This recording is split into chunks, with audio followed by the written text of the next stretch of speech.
المتعة في الصيد هو اصطياد الفريسة حية وليس قتلها. مثل أمريكي أطلقه الجنرال نورمان شوارزكوف ونفذه الجهاز الذي يحمي الولايات المتحدة، ويمكن القول إنه من يديرها، وهو جهاز FBI الذي يعشق الصيد محليا ودوليا، ولكن على طريقته الخاصة. ففي يونيو من العام 2021 ظهر مساعد مدير الجهاز ليعلن عن العملية الأكبر والأكثر دقة في تاريخ الجهاز، والتي عبرت الحدود والدول لتوقع بالمئات وتنقذ حياة المئات أيضا. عملية FBI استهدفت عصابات إجرامية هددت وقتلت وأجرمت في حق العديد من الشعوب، وأوقع بهم عبر هواتف صغيرة لم يعتقدوا أنها ستجرهم لنهايتهم المحتومة. 300 جهاز مشفر زرعوا وسط عصابات مختلفة في أكثر من 100 دولة حول العالم، أتاحت للجهاز الأمريكي مراقبة كل اتصالاتهم، ونجحت بإنقاذ 100 شخص من أيديهم، وأوقعت معها 800 شخص في عملية عالمية ضخمة ومرعبة هزت أركان العصابات حول العالم عبر جهاز مهمته حماية ما داخل الدولة.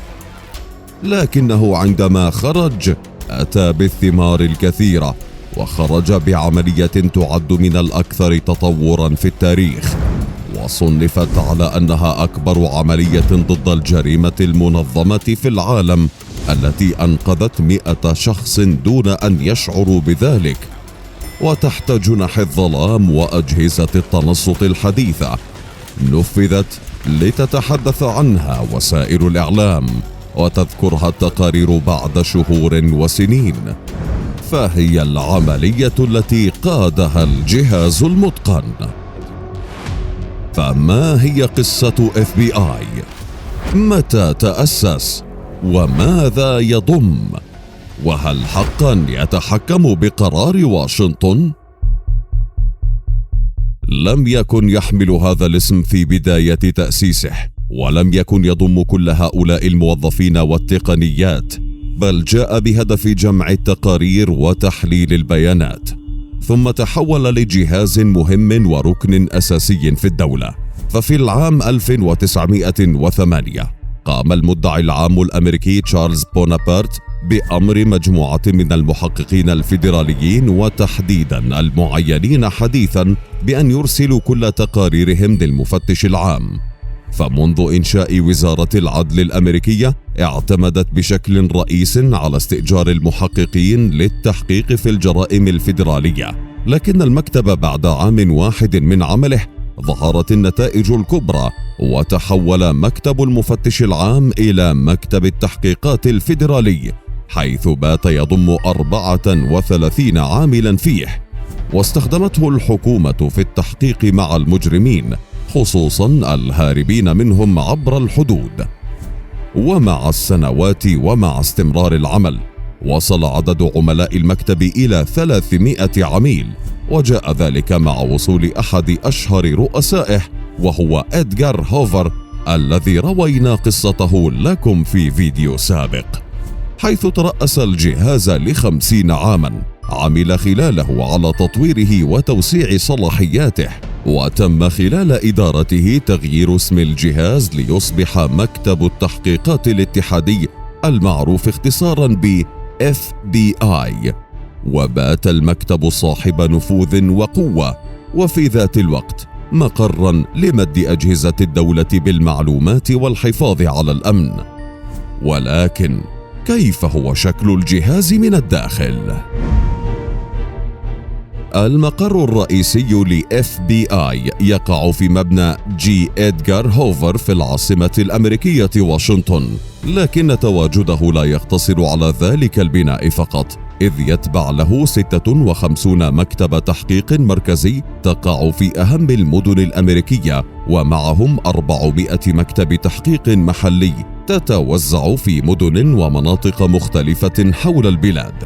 وعلى الرغم من كونه مكتبا يختص بالقضايا الداخلية، إلا أنه يملك مكاتب خارج الحدود، حيث لديه 60 مكتب تحقيق دولي تقع في قنصليات وسفارات الولايات المتحدة حول العالم، وتتم عبرها عمليات التنسيق مع أجهزة الأمن الأجنبية.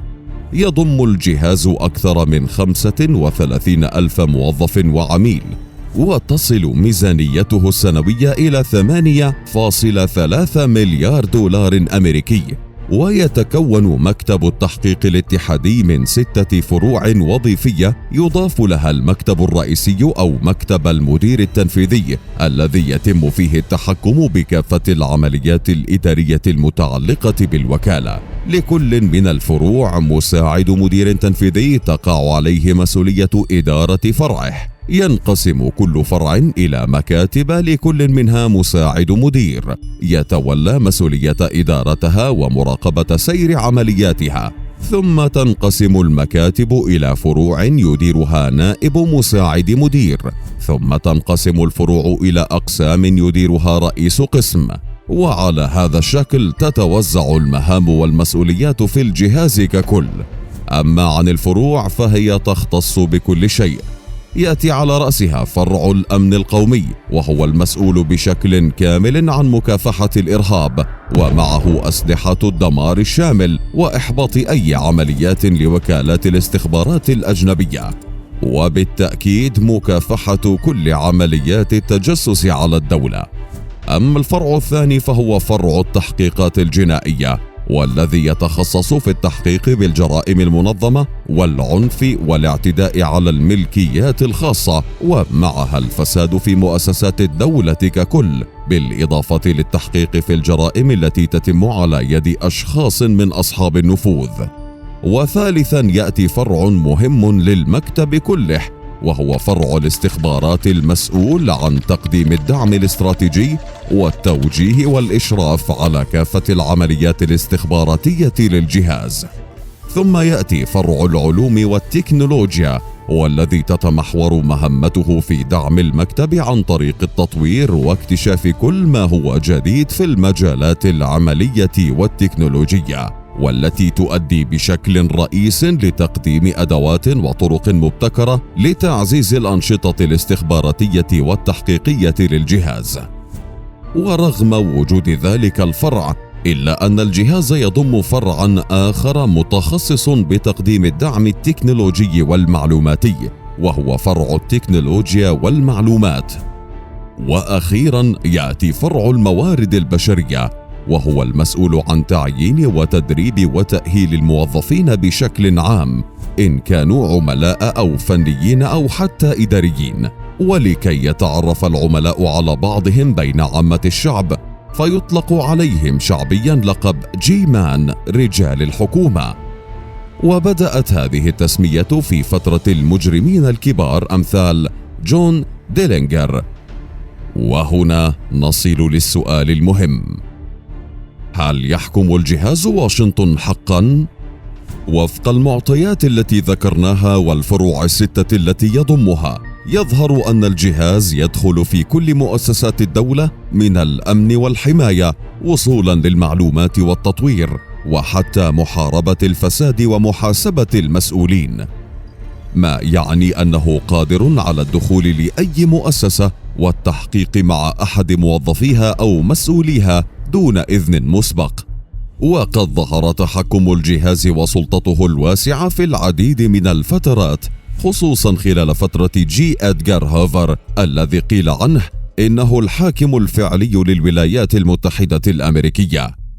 ومع ذلك يبقى الجهاز تحت المجهر بين الحين والآخر، وتعمل الإدارات الأمريكية المتعاقبة على وضعه كمؤسسة تتبع للدولة وليس العكس، وهو ما ظهر في آخر السنوات، حيث ارتفعت صلاحيات جهاز CIA على حساب جهاز FBI، وذلك لأهداف استراتيجية للدولة. في السابق أشرف الجهاز على العديد من الملفات الحساسة والتي أظهرت حجم الثقة فيه من قبل صناع القرار الأمريكي، ويأتي على رأسها قضية التحقيق باغتيال الرئيس جون كينيدي، والتي كشف الجهاز من خلالها لاحقا عن الكثير من المعلومات حتى عن حياة كينيدي الخاصة، ومنها علاقته بالممثلة مارلين مونرو، كما ساهم بشكل فعال للغاية في اعتقال عناصر من مجموعة كوكلاكس العنصرية، والتي تورطت في العام 1964 باغتيال ناشطين حقوقيين من السود الأمريكيين. ومن المعلوم فهناك الكثير من التفاصيل التي لا يعرفها العالم عن جهاز أمريكا المتقن. فالجهاز المرعب والحديث اليوم لم يستعمل النظام الرقمي في تخزين البيانات حتى العام 2012، وذلك لأسباب تتعلق بمشاكل خاصة بترميز أجهزة الحاسوب لديه. كما أن الجهاز ضم من بين عملائه شخصيات شهيرة، منها رجل الأعمال ومؤسس إمبراطورية ديزني الأمريكي والت ديزني، الذي خدم في المكتب كعميل سري بين عامي 1940 و 1966. كما عمل فيه الرئيس الأسبق للولايات المتحدة وهو رونالد ريغان خلال عمله كممثل، وحمل اسم T10، حيث عمل حينها بجانب زوجته على تزويد جهاز FBI بأسماء الممثلين الذين يظن أنهم يدعمون النظام الشيوعي والشيوعية بشكل عام. ومن المعلومات المثيرة التي كشفت عنها مجلة ريدز دايجست قبل سنوات أن المكتب أو الجهاز يمتلك شجرة عائلة ملايين الأمريكيين، كما يمتلك ملفات كل الأشخاص الذين خضعوا لاختبارات الحمض النووي في الولايات المتحدة. ورغم الاعتقاد السائد بحصانة موظفي المكتب، إلا أنهم في الحقيقة ليسوا فوق القانون، إذ سرح عدد منهم في أكتوبر من العام 2018 بالمكاتب الواقعة خارج الولايات المتحدة، وذلك بعد إدانتهم بتهم تتعلق بسلوكهم. وفي دليل على تقليص نفوذ الجهاز في آخر السنوات، فيتضح عدم منحه الاطلاع التام على عمليات الاستخبارات المركزية الأمريكية CIA. فبحسب تقرير لنيوز ويك، لا تزال بعض المعلومات المتصلة بهجمات 11 من سبتمبر محجوبة عن FBI. أما عن شروط الانضمام إلى المكتب، فيجب أن يمتلك المتقدم للوظائف التي يعلن عنها سجلا نظيفا من تعاطي المخدرات، وألا يقل عمره عن 23 عاما، هذا إلى جانب النجاح في اجتياز عدد من الاختبارات الجسدية وامتلاك مهارات ضرورية للمناصب المعروضة. يتسع جهاز FBI يوما بعد يوم، ويزداد تطورا وقوة ليخرج خارج الحدود وينفذ العمليات لحماية الولايات المتحدة، ليبقى الجهاز الذي وضع لمهمة الأمن أولا وأخيرا.